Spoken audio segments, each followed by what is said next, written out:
Our list rolls on with a big project breaking ground. Developers say they are aiming for a luxury resort-style community with a hotel, townhomes, and restaurant. Smoky Summit will occupy a spot behind Tanger Outlets just off the 441 Parkway.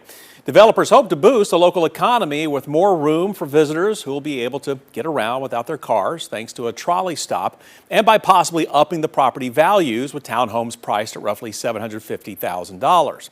But with the project being built off Catton Road in a residential area, neighbors worry the area lacks the infrastructure to support an influx of tourists.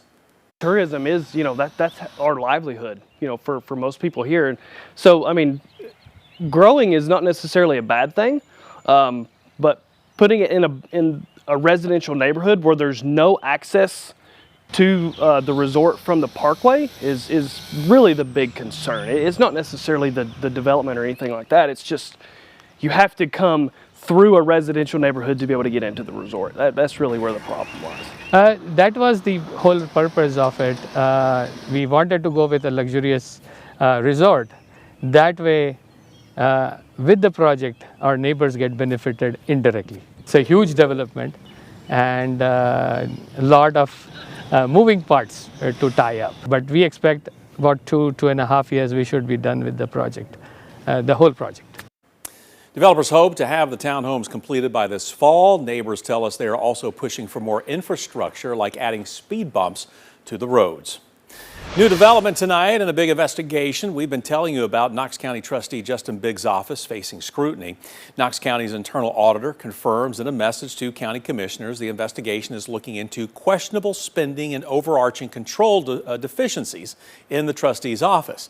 Now, he also released that reports of these issues stem from a tip given to the county's fraud, waste, and abuse hotline in November of last year. 2 investigations were then launched by the county's internal auditors, and their findings were given to the state comptroller's office, which then launched its own investigation. As we've reported, the comptroller's investigation revealed that the trustee's office is calling a breach in policy that resulted in the firing of operations director Jason Dobbins. Now, Biggs previously telling 6 News he is committed to maintaining transparency throughout this investigation. Due to this investigation and what it has uncovered, the acting Register of Deeds, Nick McBride, has now announced that he will be running for the role of Knox County trustee against Biggs. When asked why he chose to run, McBride said, quote, "Knox County citizens are facing a crisis of confidence in an office where absolute trust is the most important attribute to have. For almost 8 years, I led and continue to lead a Register of Deeds office that sets the gold standard for transparency and accountability, and I will bring that same level of excellence to the office of the trustee," end quote.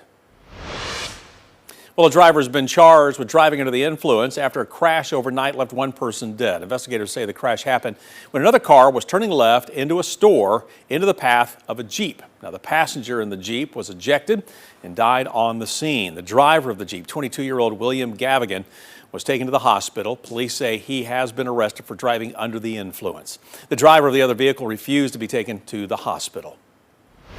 UT students tonight working to meet a big need. We are hearing tonight from a group that is raising money for Second Harvest, specifically for its Food for Kids program. Now, the program helps youth who face food insecurity.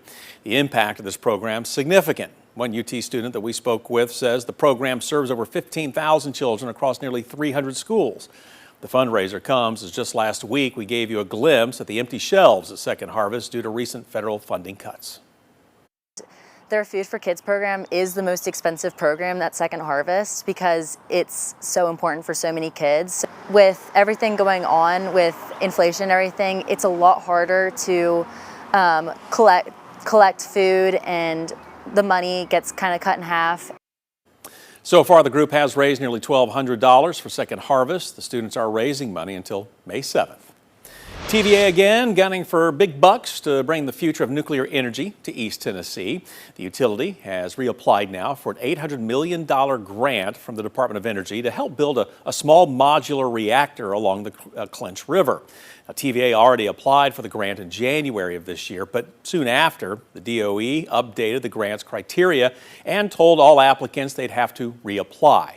TVA is hoping it's awarded the grant because it wants to be able to improve the sustainability of its energy resources, also making sure the cost of doing so is not passed on to customers. Innovation is actually a key part of TVA's mission. And TVA has been operating nuclear power plants for over 50 years. And TVA is built on that operating history, those decades of operation, to look ahead, see what the next generation of nuclear technology needs to be to support our customers and our system. According to TVA, preparation for the site of the reactor could begin as soon as 2026. Live music about to make a big return to Greenback. The Rock the Country Music Festival kicking off this Friday and is expected to bring in up to 15,000 visitors. You know, for the town of just 1,200 people, the show will make a huge impact. Mayor Dwayne Birchfield says the last concert held at Maple Lane Farms was Luke Bryan's back in 2016. The two-day festival this weekend will be headlined by Kid Rock and Nickelback. Now, the mayor says the city's fire and police departments are ready for the crowd, and he's ready to show off their town. This here is a small community, and we do our best to treat people right and to make them feel welcome. Concert is the second stop on the Rock the Country tour, which is stopping in 10 small towns this year. And with how many are expected to come out to the festival, the Blount County Sheriff's Office will be on high alert. It shared this picture on its Facebook page saying to expect major delays on all routes coming in or out of Maple Lane Farms, especially on Friday and Saturday. Now, several deputies will be at major intersections along this route and inside the festival serving as security. Well, this just into the 6 newsroom tonight. Sevierville police say they took a man into custody after a report that he had a gun in the parking lot of the Hilltop Child Development Center. Police spokesperson says that officers getting to the scene saw the armed man near the front door of the facility. Now, no shots were ever fired. No one was hurt. We are waiting, though, to hear back from Sevierville police tonight about the charges.